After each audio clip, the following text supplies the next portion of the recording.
Glenn, great you're here. God, it's been a long time since I Sell the Dead, 2008, where you were last here. What have you been up to in those 20 years? Oh my God. Thanks. It's a pleasure to be back. Really is. Glasgow is just, the Glasgow FRIGHTFEST is just one of my favorite experiences. So thank you for having me. Writing. Actually, this project, I initially wrote the first draft with Glen McQuaid Chapman over like 12 years ago, so it just had a lot of hiccups to get made. I'm also working with Larry Fessenden on Tales from Beyond the Pale, an audio drama show, and there's been bits and pieces like VHS and stuff like that, you know. But I'll take it on the chin. It's been a while. It has. And do you know Declan? Are you friends? Is this why he's in the movie, or is it a case of... We've become friends. Ah, yeah. Okay. But no, I auditioned. They were looking for a local actor in the vicinity, and I saw it come up, and I put myself in for it and put in a self-tape. And then I got to meet Glenn on Zoom, I luckily found out then I got cast and went down then and did the cast reading with Glenn, and luckily then I was asked to read for a bigger role, and I got that. On my 44th birthday, he rang me and told me I got the part. Oh, wow. So what was the role you originally went up for? I was originally in the opening scenes of the film. The John with the guy, the one he picks up in the bar? Yes, that was originally the role I went for. Oh, yeah. The cheap piece of trade. Yeah, it's a trick. So, and then I just filled in the cast reading, and I'd read the script the night before, and I had a certain perception of how it should be played, and I kind of played the character almost like a maternal figure that was absent, and Glenn liked what I did with it, and we workshopped it a bit more, and now he hates me. Well, aside from Declan, I mean, you've got, like Alice Krieger for me. I mean, she's like genre royalty. I love her. I mean, she's done so many great films. Yeah. And of course, Chris Golfer, Glee onwards. I mean, so how did you manage to get the script to them and they wanted to do it? Colin Jones, a casting agent out of London, was suggesting Alice quite early, and I went and saw her more recent movie, She Will, and just thought she's flawless in it. I mean, she just commands the camera. So I got on a Zoom with Alice, and we got on like a house on fire. I think she was a little reticent about comedy, but type of comedy that I like and leaned into was just deadpan. So I was like, don't play for laughs, you know, just say the nastiest thing possible and then just raise an eyebrow. So loved Alice. Earlier than that, actually, and pre-COVID, I had conversations with Chris Colfer, and I didn't know it at the time, but he's a horror guy. Yeah. And his partner Will is insane about horror as well. It's they know their stuff. So once you know Chris, he's charming, he's sweet, he's funny as well. He has somewhat of a kind of a West Brit accent in the film, and it was something I was always kind of riding him on just to get just right, you know. And at one point, there's a scene where Chris is just screaming his head off, and I yell cut, and he looks at me and goes, "How's the accent?" So, great guy. I'm with Declan, Alice, Chris, Daniel Adebayega, Matthew McMahon. Wonderful ensemble. And it was amazing to have all of these people with different backgrounds, different experiences, and just sort of be their safety net and encourage them to take chances in this sort of house of horrors, like this kind of pressure cooker house horror movie. So yeah, because you've said, I mean, obviously it's got a lot to do with like all, you know, Beast of Five Fingers. We've said also before, The Hand. Those sort of movies are all very good. You know, back in the old Dark House is another really sort of very absolutely strong. So you know, talk a bit about that.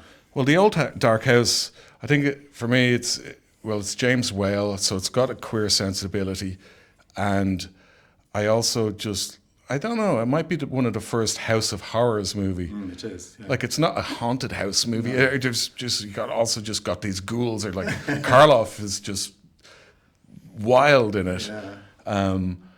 So James Whale, I mean, growing up when I was a kid, BBC Two's horror double bills were always playing the great black and whites, and I got to watch them with my dad. That's where I saw Beast with Five Fingers as well. But this idea of a house being central to the story and it kind of revealing people for who they are was something I wanted to tap into. Like with Declan Lee's character, there's a turn on that. There's a turn on absolutely everyone in the movie except Jacqueline. She's just like, fuck this, you know. She's just lying back being herself the entire movie. Boyd does try and change. Right. I'll leave it at that. I mean, were you familiar with all these films that Glenn was referencing? No, I'm getting quite an education now, which is great. And it's great then now to look. I watched The Beast with Five Fingers and I was amazed at the special effects from 1946. I was like, I couldn't even figure out how they did it. You know, I was trying to imagine how did they do this. And I've got a list on my YouTube of Glen McQuaid favourite horrors, and I have them all there to watch. So I've watched The Innocents, and I watched The Beast with Five Fingers. So all these inspirations that Glenn's had over the years. So it's a completely different education.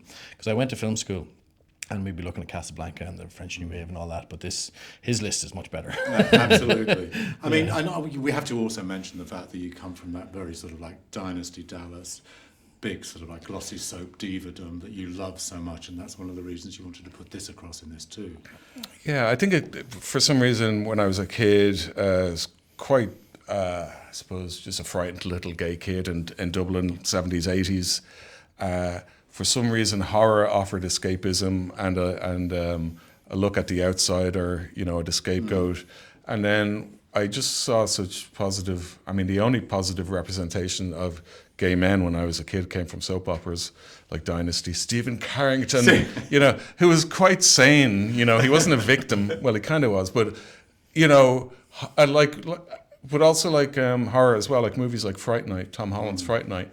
Felt like Jerry Dandridge and his roommate Billy Cole. Like there's enough to read between the lines there. So with this project, I wanted to meld the two together, and I love melodrama.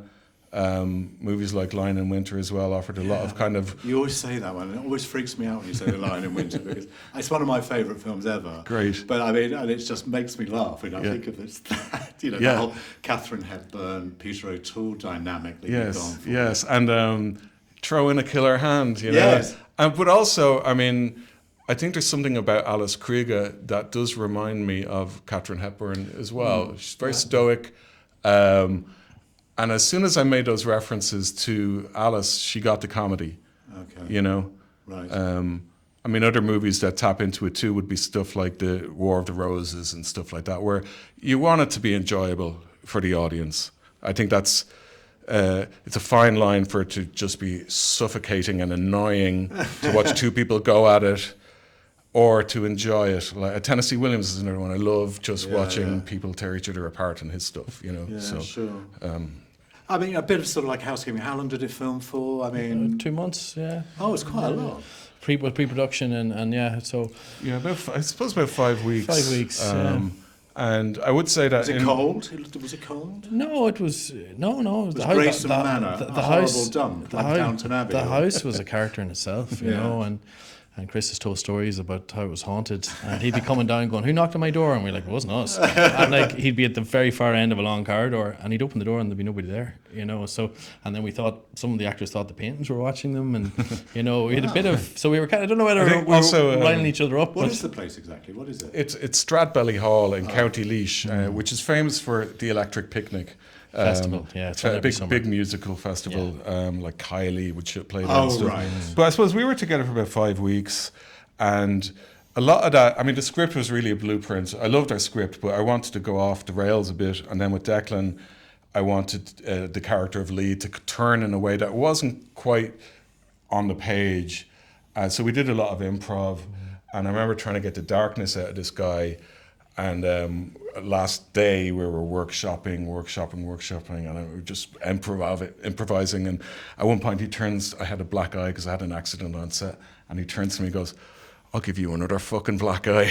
I was like, my work here is done, you know. It was great to just get the best out of people. I mean, we'll finish in a minute, but what I love most about it is the fact that, like, Chris and Alice, I mean, they hate each other, but they can't do without each other. Absolutely, codependent. And the final shot of the movie is just amazing to me, because you know that this is it. Yeah. They are never, ever going to be apart from each Yeah. other, and they're going to hate each other for the rest of their lives. I think it's such a clever...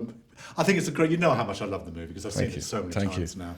And Trieste played really well, didn't it? You know, I mean, really. So, yeah, so it's all good stuff. I mean, that's why I love the last shot so much. Yeah, I mean, it wasn't always that way. We had a couple of options for the end there, but I just wanted that heart to it, and they're kind of cyclical, you know. Sure, just, it's like Happy Birthday to me, you know. Yeah. All the dead bodies are all around, but these two are still... And that ending is pure Glenn McQuaid Chapman, my co-writer. He just loves a weird birthday party with corpses. It shows up in a lot of his work. So there you go. Listen, Declan, Glenn, thank you so much. Thank you, Alan.